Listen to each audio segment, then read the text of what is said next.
भरतपुर का अपना घर आश्रम केवल एक आश्रय स्थल नहीं, बल्कि यह मानवता की सेवा और समर्पण का जीता जागता उदाहरण है। डॉक्टर BM भारद्वाज और उनकी पत्नी डॉक्टर माधुरी भारद्वाज ने 25 साल पहले इसकी नींव रखी थी। तब से लेकर आज तक यह आश्रम निराश्रित, लावारिस, बीमार और असहाय लोगों के जीवन को संवारने का काम कर रहा है। अब तक यह आश्रम देश और दुनिया के 48,000 असहाय लोगों का जीवन संवार चुका है। पहले घर से ही शुरुआत की। छोटा सा घर था, 100 वर्ग गज में घर था। कहीं पर कोई प्रभुजन में जाते उनको ले आते।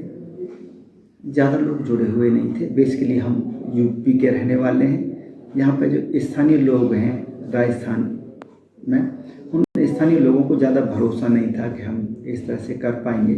ऐसा ना हो, इसके पीछे हमारा दूसरा उद्देश्य हो, ऐसा भी लोगों के मन में था। तो थोड़ी सी समस्याएं थी। आप देखेंगे 20 बाई 20 की जगह थी।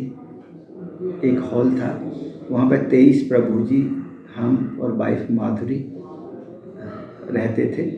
और जब कोई स्टाफ नहीं था, 23 प्रभुजनों को स्नान कराना, उनके कपड़े धोना, भोजन बनाना, भोजन खिलाना, दवाई करना, माधुरी अधिकतर इस काम को देखती थी। आश्रम के संस्थापक डॉक्टर BM भारद्वाज बताते हैं कि साल 2000 में जब आश्रम की स्थापना हुई थी, तब उस समय संसाधन बेहद सीमित थे। पहली बार साल भर में केवल 1500 रुपए का दान मिला था, लेकिन उन्होंने हिम्मत नहीं हारी और आज दुनिया भर के लोग इस मिशन को समर्थन दे रहे हैं। अभी 12 राज्यों में 61 आश्रम है। 62वां आश्रम एक नेपाल में है। हम ये नहीं सोचते कि संसाधन कहाँ से आएंगे। हमें पता है जितनी संसाधनों की जरूरत होगी सेवा में, वो सामर्थ्य है। जितने संसाधनों की जरूरत होती है, सब संसाधन अपने आप आ जाते हैं। इस विचारधारा पे हम लोग काम करते हैं। देखिए, अपना घर की जो भी ज़रूरतें होती हैं, कभी कोई चंदा मांगने जाता नहीं और सरकार से कोई पैसा मिलता नहीं। अपना घर आश्रम भरतपुर है। एक आश्रम का 10.5 लाख रुपए औसतन रोज खर्च होता है और रोजाना जो भी जरूरत होती है ठाकुर जी को लिख दी जाती है। इतनी दाल, चावल, आटा, मेडिसिन, वस्त्र, भूमि, डॉक्टर, इंजीनियर, आर्किटेक्ट, यहाँ तक कि अंतिम संस्कार की सामग्री की चिट्ठी भी ठाकुर जी को रोजाना लिख दी जाती है और जो बोर्ड पर लिखा जाता है वो आता है। यहाँ पर कभी प्रवेश देने से मना नहीं किया जाता। ये कभी भरा नहीं गया, कभी भरा नहीं जाएगा। हमेशा जगह खाली होती है। यहाँ पे ऐसा नहीं है कि हमारे पास डॉक्टर नहीं है, कि हमारे पास भोजन की व्यवस्था नहीं है, हमारे पास भवन नहीं है।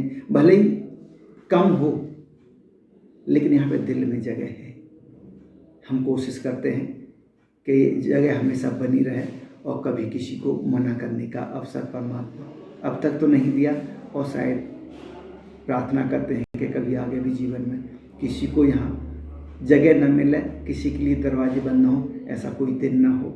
इस आइडियोलॉजी पे हम लोग काम करते हैं। इसके अलावा भारद्वाज दंपति ने जीव जंतुओं की सेवा को भी अपना जीवन का अभिन्न हिस्सा बना लिया है। नगर निगम की गौशाला को गोद लेकर उन्होंने बड़ी संख्या में गायों की देखभाल और सेवा का जिम्मा उठाया है। डॉक्टर दंपति का जीवन इस बात का जीता जागता उदाहरण है कि समर्पण और सेवा से दुनिया बदली जा सकती है। भरतपुर से ETV भारत के लिए श्यामवीर सिंह की रिपोर्ट।